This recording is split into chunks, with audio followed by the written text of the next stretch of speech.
It's just one line.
Coming up?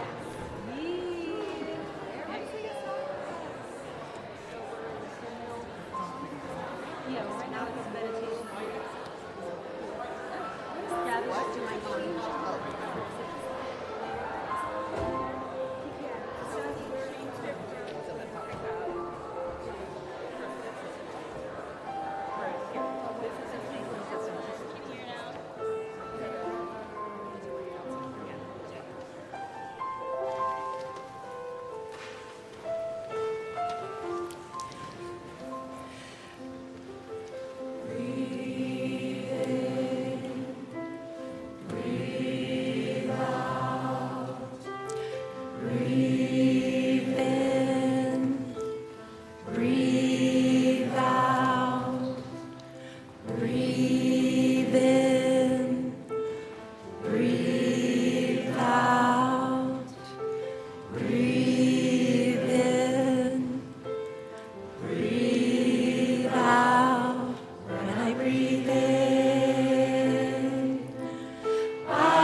Welcome, everyone. If you would like to come forward, especially kids, to light a candle of joy or sorrow, now is a great time to come up and do that.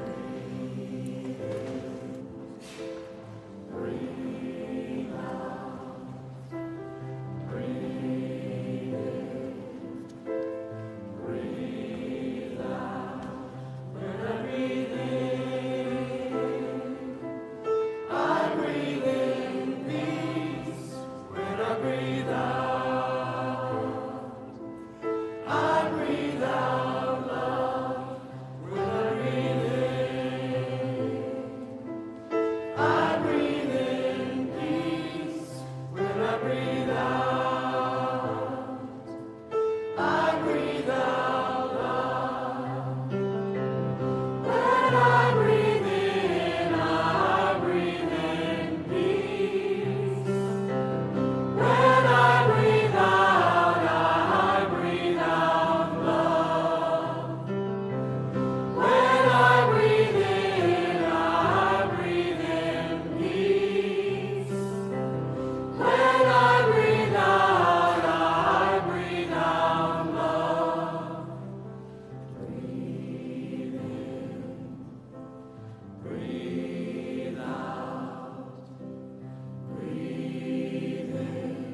The highest revelation is that God is in every man.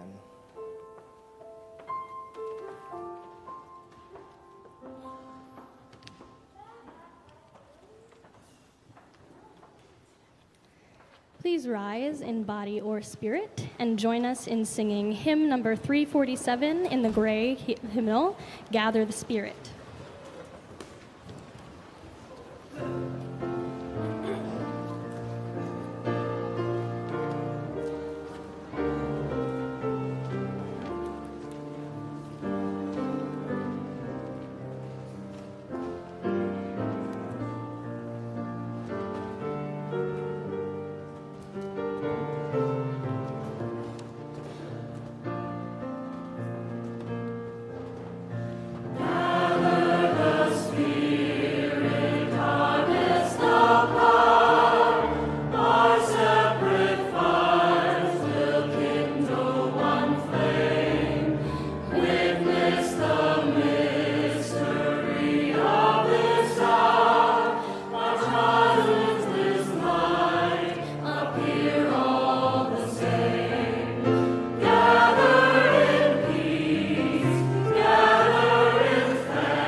Inclusion and compassion. We create sacred space together. Whoever you are, whomever you love, wherever you are on your life journey, you are welcome here.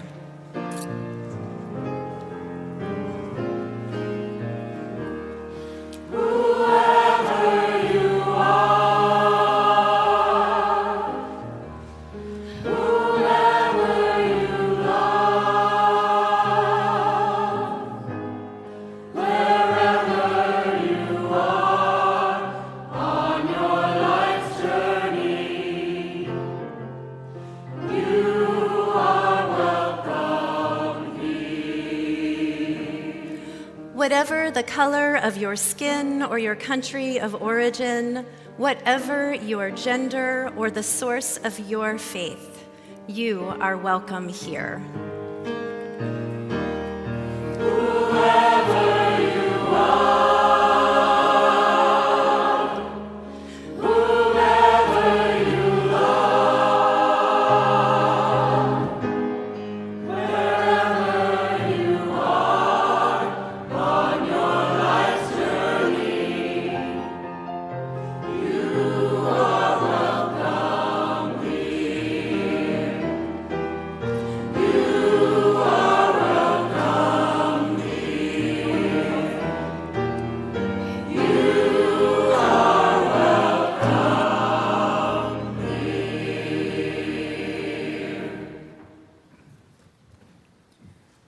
Please join in as we light our chalice, the symbol of our shared Unitarian Universalist faith. The words are in your order of service. Blessed is the fire of our faith and the chalice of our community. Blessed is the living tradition that is carried forward in our work and in our love. Blessed is the transient flame we kindle here. Blessed is the illuminating moment of our gathering. Blessed is the light of the eternal. Blessed is the sacred call of life to which we give ourselves in answer.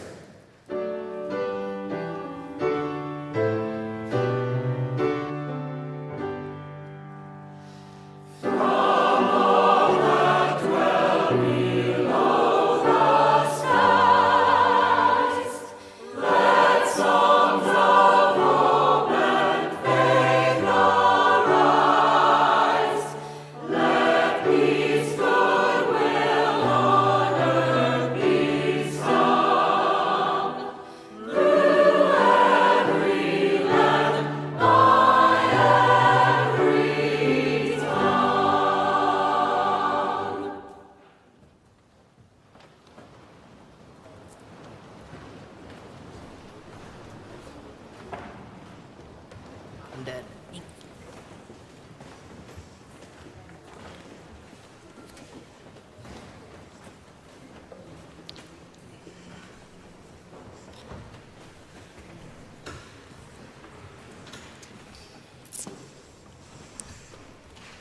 Good morning, beloved community. On March 8th, 2020, a small and confused yet intrepid group of First U staff came together to offer our very first fully online worship service. We knew that there was a mysterious virus spreading around the world. And for safety, we canceled our in-person worship and began what we expected to be about a 2-week lockdown. As we gather this morning in this sacred space we have created together, I am reminded of the wisdom story I told on that pivotal morning 5.5 years ago. The invisible string. Do we have any kids here who know that story, the invisible string? Ooh, good. Oh, there's one. Okay, good. Now I know this is a good one I can tell you in children's chapel sometime. When uncertainty filled the air and the weeks ahead had not yet revealed how dramatically the world was about to change, in that moment of not knowing, we turned to a gentle wisdom story about the invisible connections that bind us heart to heart, soul to soul, across any distance. This theme of interconnectedness became our anchor in the storm that followed. When we couldn't gather in these pews, when we worried about loved ones, when the future felt unclear, we held fast to the truth that love creates unbreakable bonds that stretch across space and time, connecting us in ways that transcend physical presence. So I've been here for 12 years.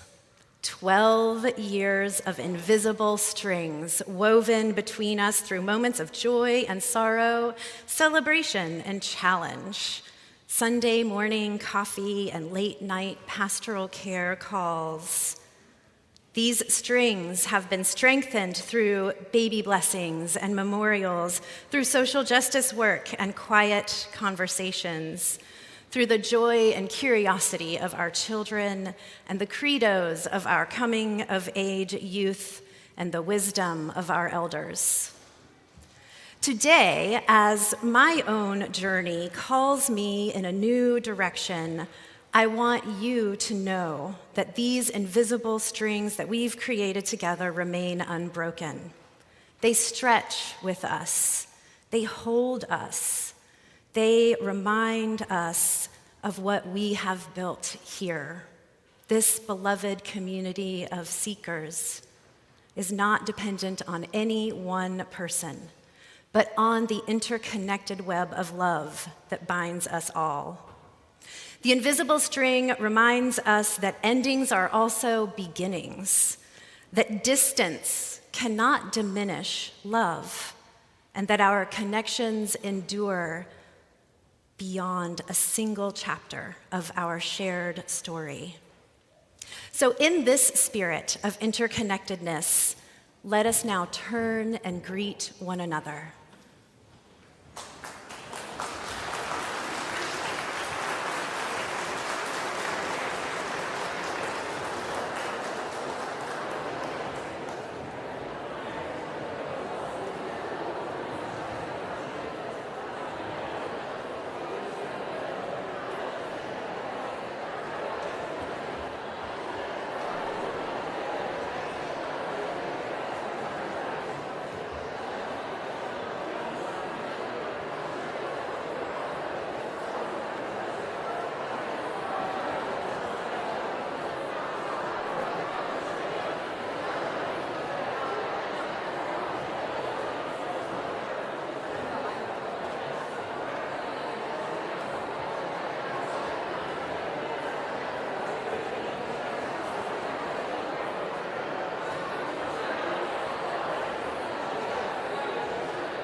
Hey, everybody. So I wanted to welcome the kids to come up for our story, our wisdom story now, if you'd like to come up with me. And then we're going to go to Children's Chapel after, so with me. So come on up. I'm excited. I'm going to introduce you to a new friend in Children's Chapel. It's going to be really fun. Can't wait. But first, I'm going to tell you a story. Come on up. Yeah, so this story, my friends, is called Good Luck, Bad Luck. Who knows? That's the name of the story. Now, once upon a time, in a rural area with a little village, so in the countryside with a little village nearby, way, long time ago, there lived a farmer. This was, in fact, indeed, and some of you will recognize that this is the case with this farmer, this was a Zen farmer. So we'll just keep that in mind as we go forward in this story. The farmer had a horse. Can you imagine a farmer working in his field with his horse? So the farmer worked really hard with his horse. His horse helped him by pulling a plow to dig up the dirt so that it could be planted easily. One day, the horse ran away. Ah! All of the villagers, there wasn't a lot to do in this village, so all the villagers heard about it and came running over to the farmer's garden and looked over the fence and was like, oh no, your horse ran away. That is such bad luck. And then the farmer responded, bad luck? Good luck? Who knows? And then the villagers looked very confused and were like, oh, okay, and they left. Some weeks later, the farmer was working by himself, because he didn't have a horse anymore, in his garden all by himself, and he heard a whee. Can you make a horse noise? Neigh, neigh. Clump, clump, clump, clump, clump, clump. And he looked up, and here came his horse running to him across the field. But not only was it his horse brought a whole herd of horsies with it. Oh my goodness, they all came running right into the fence, and now suddenly the farmer had a whole herd of horses to help him farm his land, and the villagers came running over. Oh my goodness, farmer, what good luck you have. And the farmer replied, good luck, bad luck, who knows? You think you might know? Okay, well, I'm going to keep finishing the story, and then you will tell me, because I think they might know the story, and I don't want you to get to the end before I get. It's from Bluey. Bluey, taking my wisdom stories again. My goodness. So, the farmer now had this whole herd of horses, and he needed to train the horses. And so his son, who was a young adult, he was 18, 19 years old, he was helping by riding the horses to teach them how to be ridden and how to be helpers on the farm. While he was riding this wild and bucking horse, it knocked him off, and he fell off, and he got injured. And then he had a broken leg. So when he had a broken leg, he had to just lay around in the bed all day for weeks and weeks. And all of the villagers came over to the farmer and were like, oh my goodness, now your son has this broken leg and can't help you till the fields and grow all of the crops. And what bad luck this is. And the farmer said, bad luck, good luck, who knows? And then the army came to town. The army was taking all of the young, able-bodied men in the villages and making them go fight in a war, which meant that they could potentially get hurt. And that was very scary. But they were making them. It was a law. The king said, you have to go. But the farmer's son had what? He had a broken leg. He couldn't go into the army. And so they had to leave without taking the farmer's son into the army. So the villagers came running over to the farmer. And of course, what did they say? Oh my gosh, what good luck you have that your son didn't have to go to the army. And of course, the farmer was like, good luck, bad luck, who knows, right? It's definitely from Bluey. Do you want to tell me how it ends? There's no end. That's very Zen.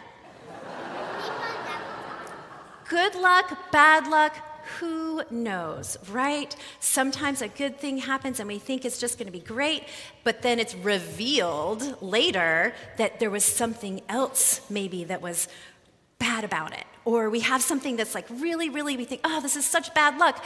I fell in this hole, but then when I looked down, I saw there was a toy car there. Yay, good luck, right? So we sometimes, when we have some bad luck, it's good to think about how it might actually turn out to be good. One of the really cool things about Unitarian Universalism is that we believe, like I was talking about interconnectedness before, one of the really great things is that we also believe that there is learning and truth and understandings that will continue to be revealed. So things will always continue to be new to us. We will learn new things. And that's who we are as Unitarian Universalists. And we're going to actually go downstairs to our children's chapel, and we're going to learn our values and meet a new friend. Are you ready? Good luck? Bad luck? Who knows? Let's build our rainbow arch. We do have rainbows this time, right? We have our ribbons. And sing the children to the children's chapel.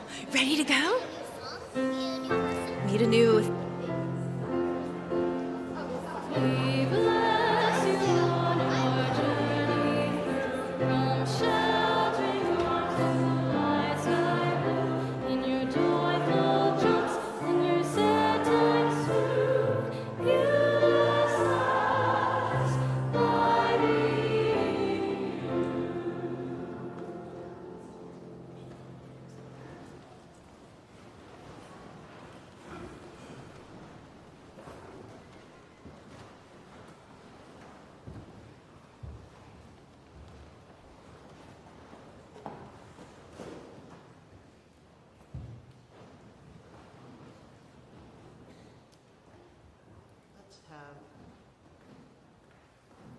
Let's have a moment of stillness now. Let's see what is revealed to us in that stillness. I'll keep time.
Spirit of life and love, that which calls us to something bigger than ourselves. Our hearts are heavy this week. Our hearts are heavy every week with news of war and starving children and prisoners and hostages kept far from their homes. Week after week, we hear stories of gun violence and climate disaster and cruelty and the unbridled greed that causes all of these things. This world changes so quickly, and we are so scared. We feel as if we don't know truth from lies, reality from fiction. O Spirit, will you speak to us with your still, small voice?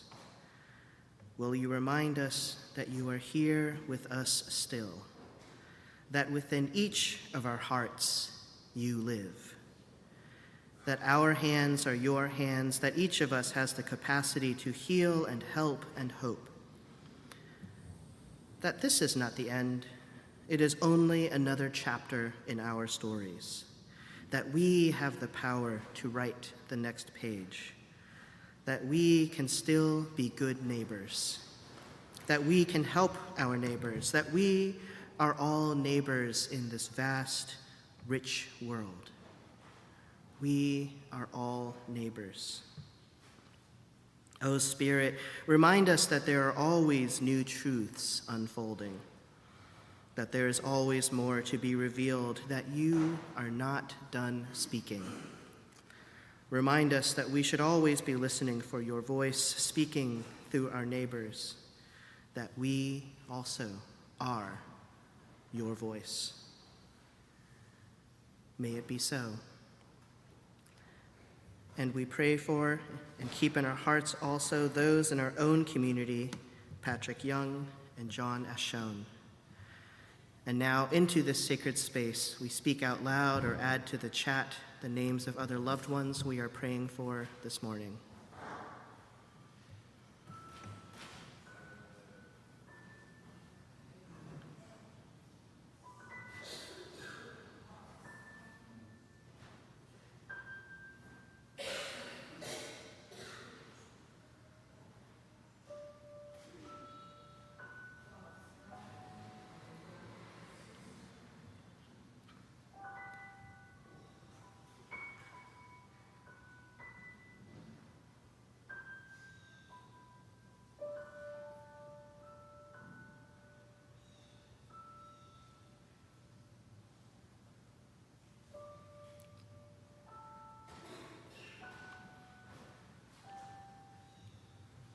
And now we light candles of joy or sorrow.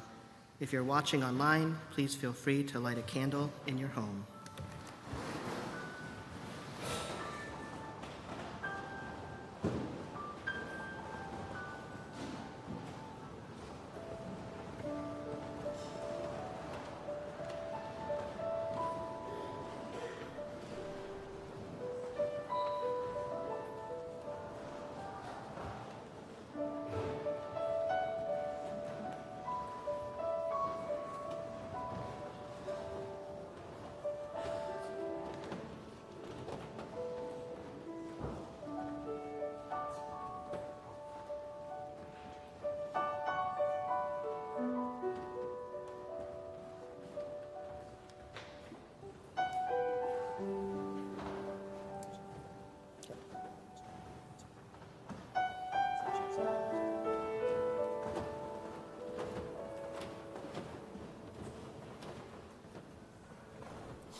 If you feel like you need to be heard or there's something on your mind that you would like to share, we have a space for you after the service.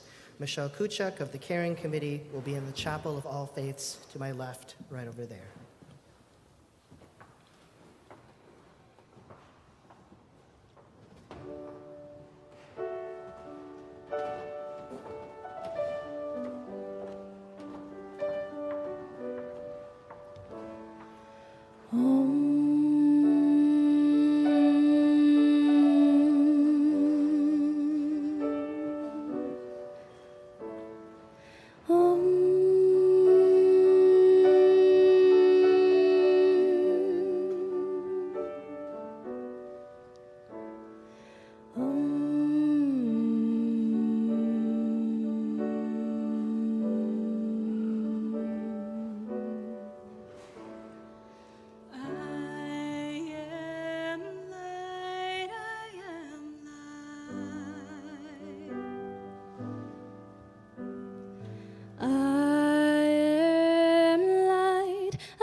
My family did. I'm not the voices in my head. I am not the pieces of the brokenness inside. I am light. I am light.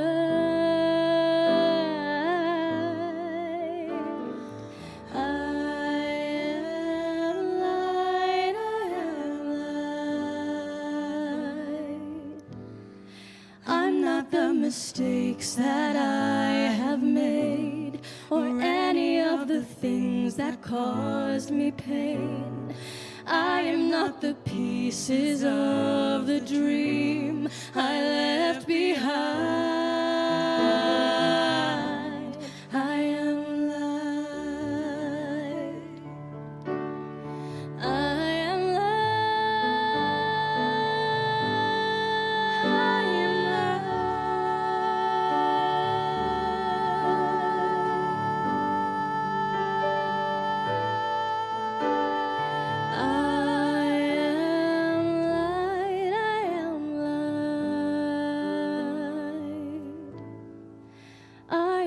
the color of my eyes. I am not the skin on the outside.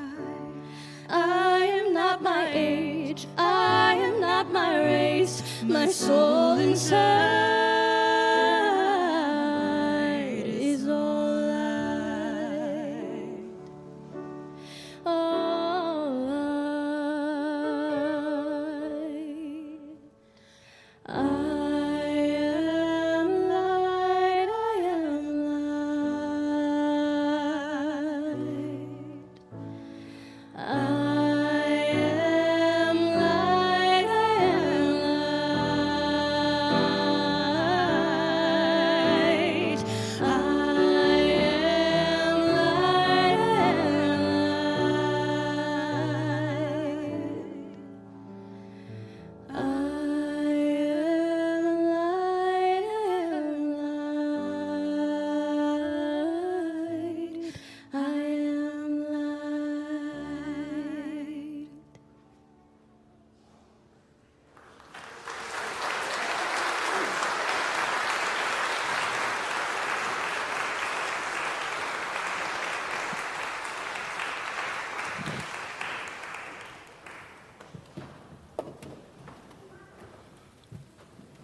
I'm down here.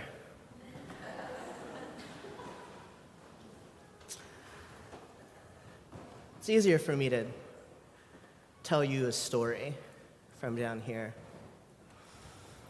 So, when I first started going to church, what feels like an increasingly long time ago, I was not well. I think it would not be a stretch, actually, to say that I was very unwell. I was really struggling. I didn't know who I was, why I was, what was I supposed to be doing with my life. I was not sober a lot because it was easier to be in an altered state of mind, I guess you could say, than have to, had these questions going around and around in my mind all the time, right? But eventually, it got to a point where I was like, this doesn't really feel sustainable, and I'm kind of afraid of what's going to happen next, so I think I need to do something about this. And the idea that I had was to join a faith community of some kind, because I had heard that was where you went to ask the big questions and be in the company of other people who are asking the same big questions, questions like, why am I here? Who am I? Where am I going? So then it's a different story how I came to a Unitarian Universalist congregation, but I did. And I cried through the first 2 services that I attended because I had a lot of stuff that I was working through, And it was there, all of this stuff that I was working through about, who I am and why I'm here. So I cried through the first 2 services, and I would vanish, after the service. Didn't stay for coffee hour. That's way too much. Too many people don't want to talk to people.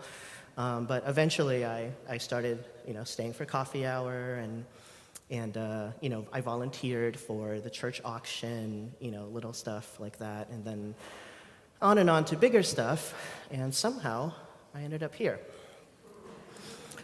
So this is all to say that, this is all leading up to this whole thing about, truths being revealed, right, about revelation. A UU theologian, James Luther Adams, once said something to the effect of how, liberal religion rests on this foundation of revelation being continuous.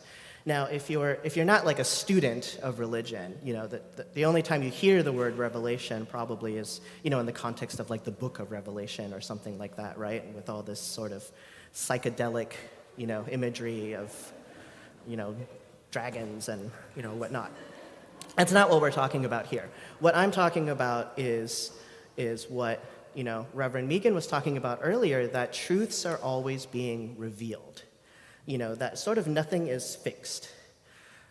This is kind of an unusual premise for religion when you think about it, because the reason, I think, and many other people think, that we have religion is sort of to have answers, to have a framework for the universe, right? Like, this is why the world is the way that it is, and then to come along and say like, oh, but you never really know, right? Like, who knows? This thing that just happened, was it good? Was it bad? Did it have any meaning? I don't know. That's kind of up to you. You make your own meaning around here. What on earth is that?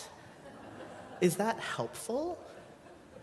But actually, I think it is helpful, because it also says that, like, we have a role, right? We have a role. We have a part to play, in these truths being revealed, in these ongoing revelations.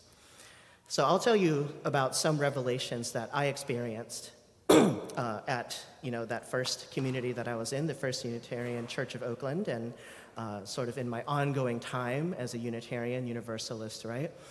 So revelation number 1, that I am a sacred being, that I have inherent worth and dignity. There is nothing wrong with me, and that was a lot of the problem that I had, sort of in those early days, was that I really felt like there was something wrong with me. And I spent a lot of time, way too much time, sort of yelling at myself about it, right? Like, oh, why can't you just be better? Like, oh, why are you like this? Which is a very mean way to talk to yourself and not helpful. I don't know anyone who has successfully yelled at themselves in the mirror until they've become a better person. So if that's a practice of yours, I encourage you to try a different one. But that was a revelation for me at the time, that I am okay, and that actually all of the things that were important to me, these like writing and creativity and art and all of these things, was actually just God calling me. That was God calling me into the fullness of who I am, right? So that's revelation number 1. Revelation number 2, hang on, I wrote some of these down to make sure that I wouldn't forget to tell you about them. Revelation number 2. Oh yes, revelation number 2, that similar to how I am a sacred being and I have inherent worth and dignity, right? I have gifts and talents to offer the world. Sort of part of this whole thinking of myself as worthless also meant that I really had nothing to offer the world, right? I'm a waste of space. This is clearly not true. This is not true for anybody in this room. None of you are a waste of space. And even if you had nothing to offer the world, which is untrue, you would not be a waste of space anyway, because each of us is a gift merely by existing. That's part of the whole, we are all sacred beings deal, right? But all of us do have gifts and talents to offer the world.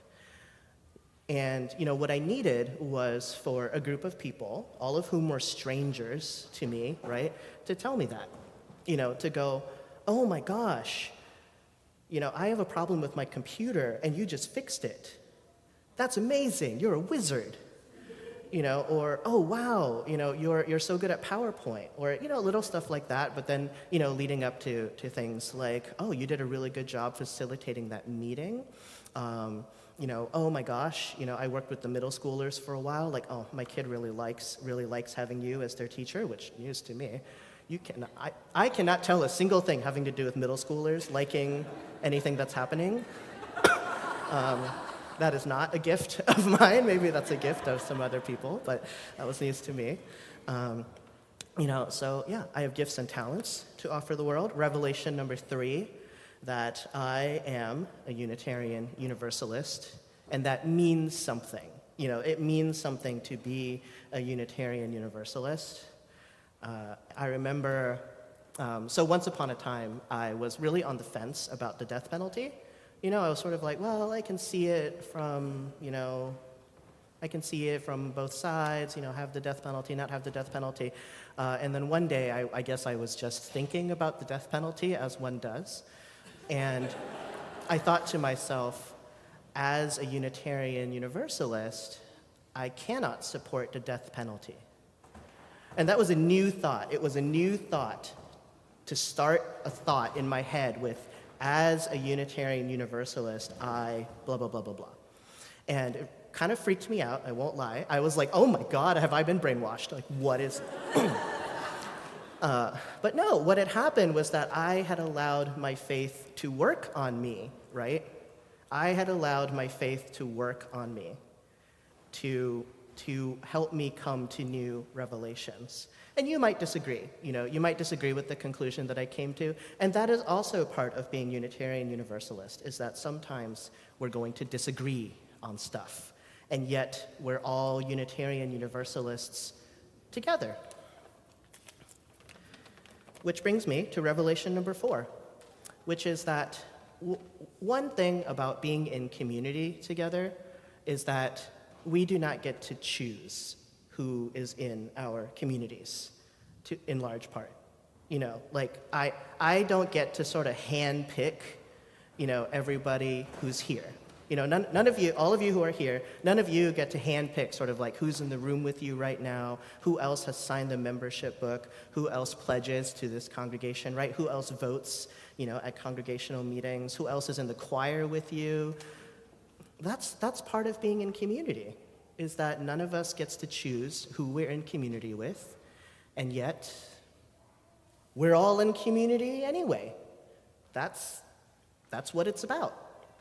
And this extends to other places, you don't get to choose, none of us get to choose who our neighbors are. I live in a pretty big building. Sometimes my neighbors are kind of loud. I'm sure I'm kind of loud sometimes, right? We don't get to choose. We don't get to choose, who our kids go to school with. We don't get to choose who our coworkers are. We don't get to choose who lives in our neighborhoods, who lives in our boroughs, who lives in the city, right? And yet, And yet, here we are. Here we are. And we have to figure it out.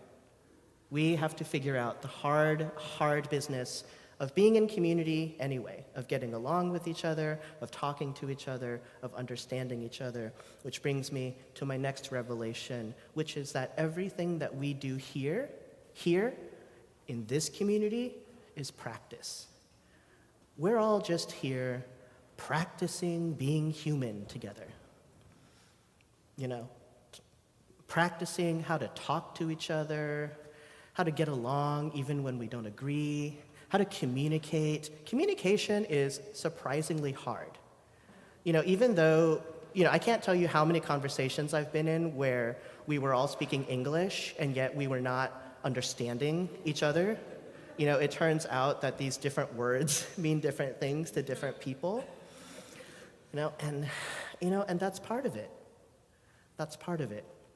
And so we're all here practicing together, being human together.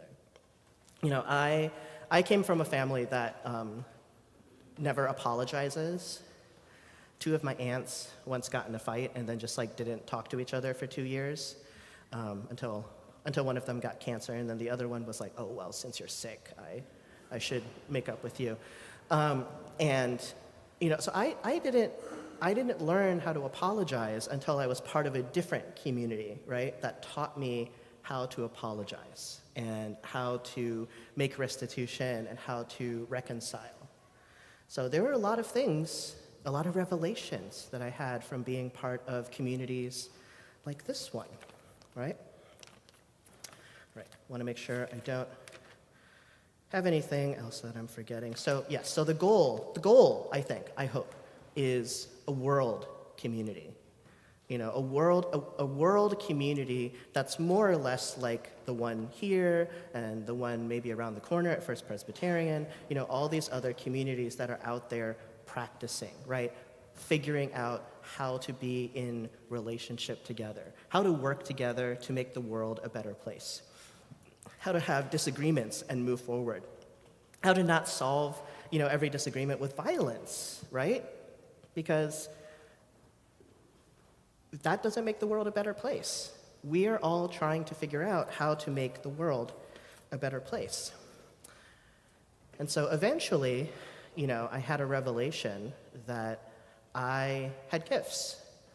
I had gifts that were needed in the pulpit, and that it was time for me to leave the community that had done so much for me, that had formed, and is still forming, I think, the person that I am today, and to be a minister in this faith, and to dedicate my life to forming more communities, to growing more communities, to helping the communities that made me who I am today. So those are some of those revelations. And the thing that I invite all of you to think about now is whether or not, or what revelations you have had here, right, as part of this community. Have you had any revelations here? I'm going to give you a couple of minutes to think about it. And actually, you know what? If you feel up to it, don't just think about it, but talk to somebody about it. Someone behind you or in front of you or next to you.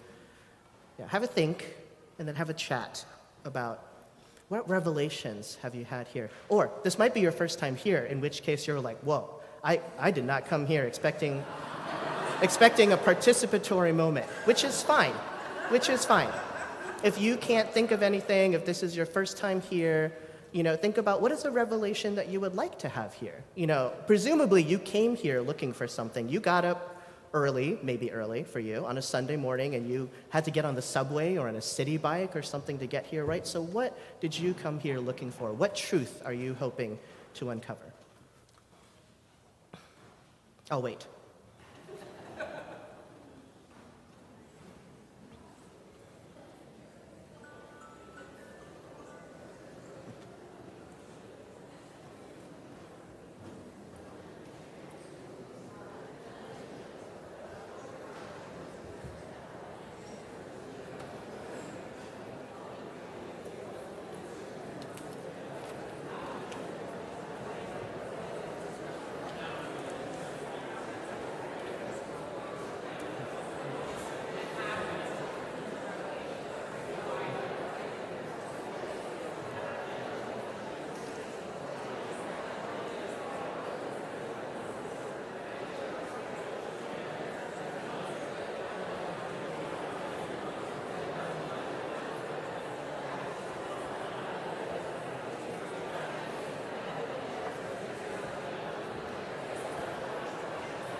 Come on back, come on back.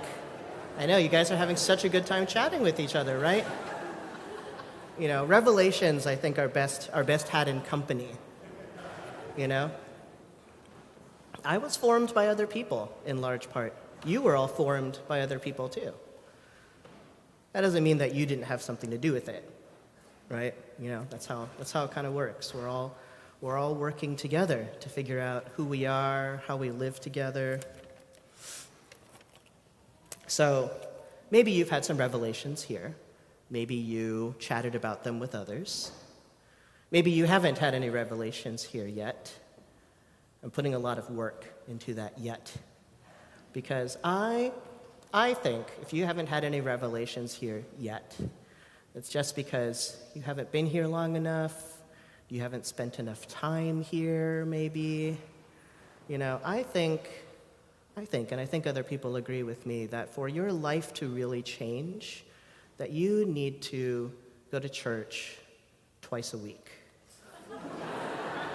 Okay, you laugh like it's a joke, but hear me out. Okay, because it's one thing to go to services. Services are lovely, services are fine, they're real pick-me-up, they get you through the week, etc.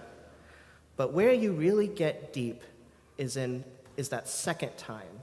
You know, whether it's choir practice or, you know, joining the social justice committee or any of the committees, really, you know, being on the board, something like that, being part of a small group, being part of a chalice circle, something along the lines of that, because that is where you make the deep relationships. That is where the relationships happen. That is where the real community building part happens. So I invite everyone here and online to a year of revelation. You know, we're starting a new program year here, right? Let's try for a year of revelation. Okay, that means being open to new truths, discovering new truths about yourself, about this community, about the world that we're in. And that does require you to lean into it a little bit somehow. Whatever way works for you, right? You know, that could mean joining a new activity here, you know, like the choir, like a committee, something like that. That could mean, you know, I don't know, volunteering in the office.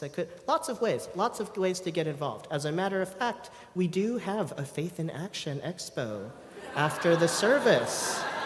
Maybe that would be a good way for you to find an avenue to revelation.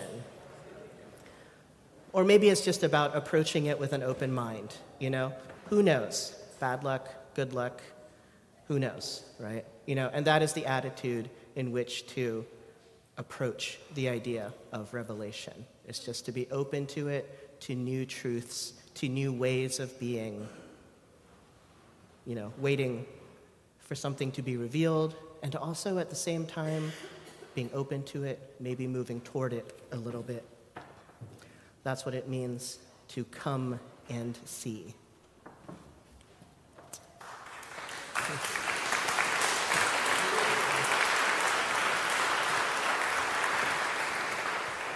Yeah, I realized that poor Allie did not have a cue today for when I was going to stop talking and for us to sing the next hymn, which is number 1011 in the teal hymnal, Return Again.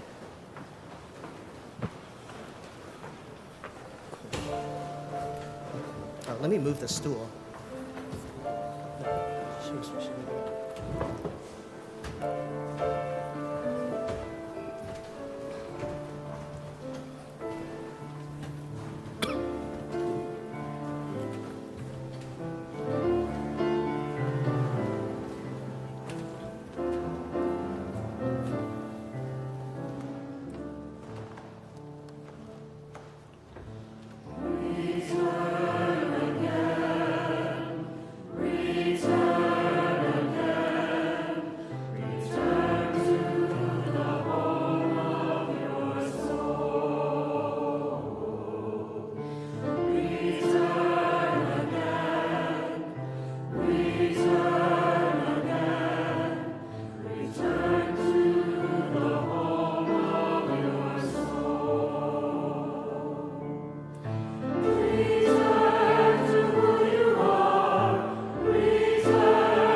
This month's offering will be shared with the minister's discretionary fund. You may find more information in your order of service. We receive this offering with gratitude.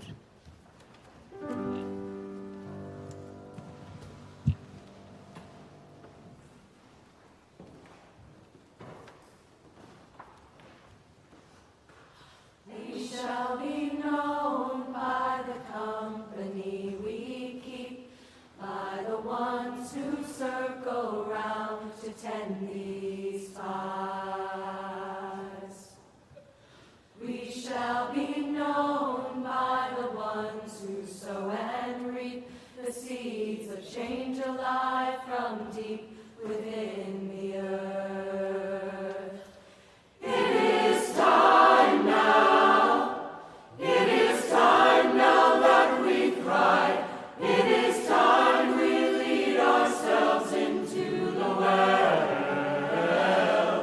It is time now, and what a time to be alive. In this great turning we shall learn to lead in love. In this great turning we shall learn to lead in love. We shall be known by the company we keep, by the ones who circle round to tend these fires. We shall be known by the ones who sow and reap the seeds of change alive from deep within the earth. It is time now. It is time now that we thrive.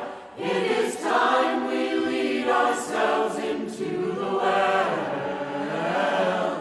It is time now, and what a time to be alive. In this great turning we shall learn to lead in love. In this great turning we shall learn to lead in love. We shall be known by the company we keep, by the ones who circle round to tend these fires. We shall be known by the ones who sow and reap the seeds of change alive from deep within the earth. It is time now. It is time now that we thrive. It is time we lead ourselves into the well.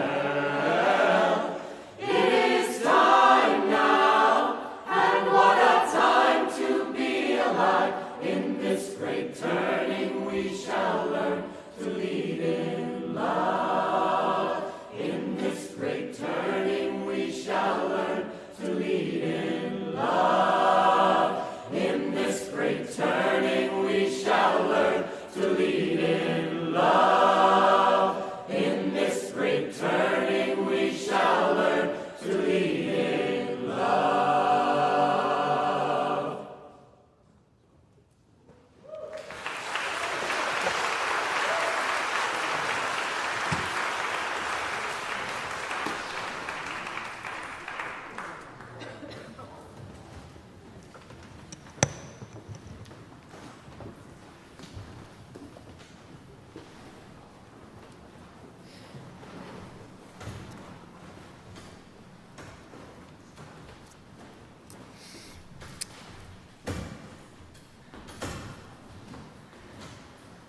Welcome, everybody, to the First Unitarian Congregational Society in Brooklyn. We are so glad that you came to join us today, whether you are here in the sanctuary or joining us online. My name is Garnet Losak. I'm the Director of Congregational Life here at First Unitarian. I am so pleased, especially pleased, if you are here for the first time. If this is your first time here, or you haven't had a chance to introduce yourself, I invite you to stand if you wish. You can raise your hand, tell us your name and where you live, and we would love to say welcome. Anybody? Yeah.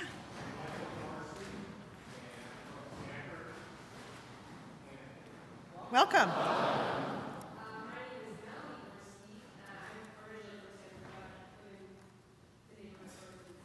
Welcome.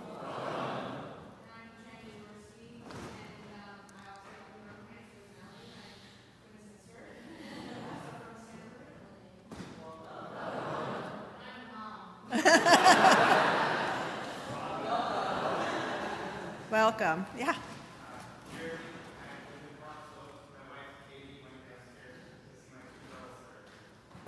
Welcome.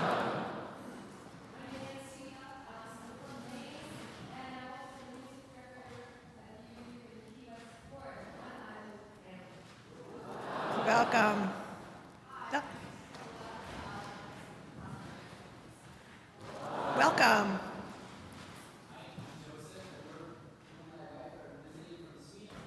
Welcome. Awesome. Sweden, if you didn't hear that. Yeah. Yeah.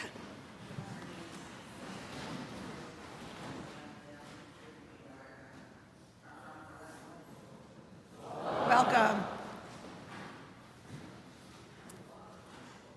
Yeah.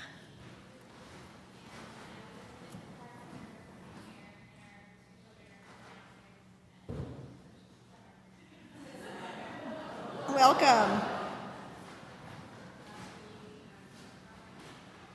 Welcome. Yeah.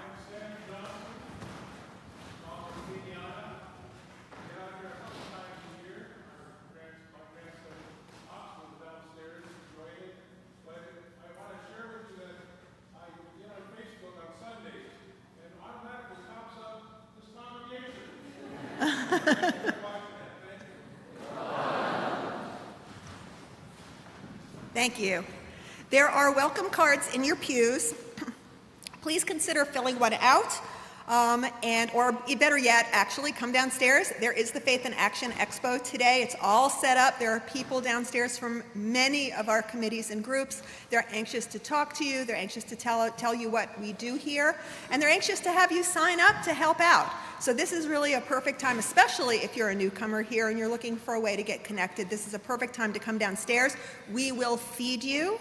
There is a giant pot of absolutely delicious vegan soup downstairs and a few pans of macaroni and cheese, so there should be something for everyone. So please come on downstairs. If you are a parent of a child, you will get your lunch at 1 o'clock at the parent orientation. I think there's probably enough soup for you to have some soup if you want it too, but there is more lunch for you at the parent orientation in the chapel at 1 o'clock. Also today, the men's group will be meeting at 12:45 in the Francis White Room. If you're not sure where that is, don't worry about it. Come visit them at the Faith in Action Expo. They'll tell you exactly where to go. If you identify as a man and you would like to attend that group, it's an open meeting. And the transition team has a listening circle this afternoon in the library, which is behind that door, and they'll be starting at about 12:45. We have a lot of changes happening here at First Unitarian, so if those changes are on your mind and you would like to share your thoughts with the transition team, today is a day to do that. I'm sure there will be more opportunities. And now, let's stand and sing together our final hymn. Come, sing a song with me. It is number 346 in your gray hymnal.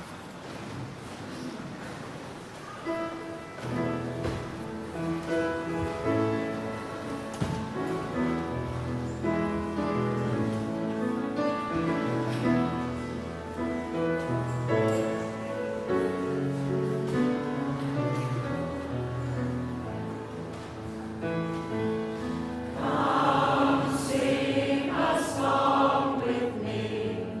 Come sing a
invite you to come sing this song with me.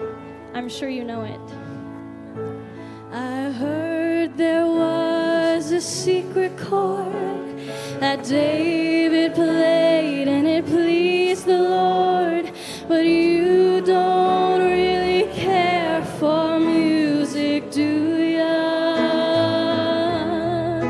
Well, it goes like this: the fourth, the fifth, the minor fall, the major lift, the baffled king composing hallelujah, hallelujah, hallelujah,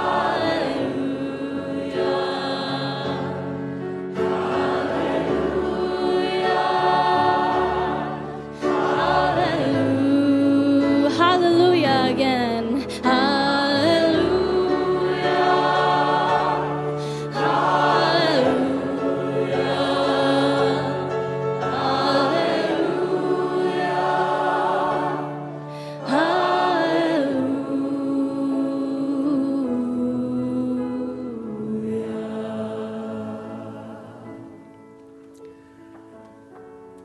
Friends, what I want for each and every one of us here is for everyone to experience the miracle that being part of a Unitarian Universalist congregation has been for me. And so let this be a year of revelation, and by the end of it, I want to hear all about those miracles. Hallelujah. Go in peace.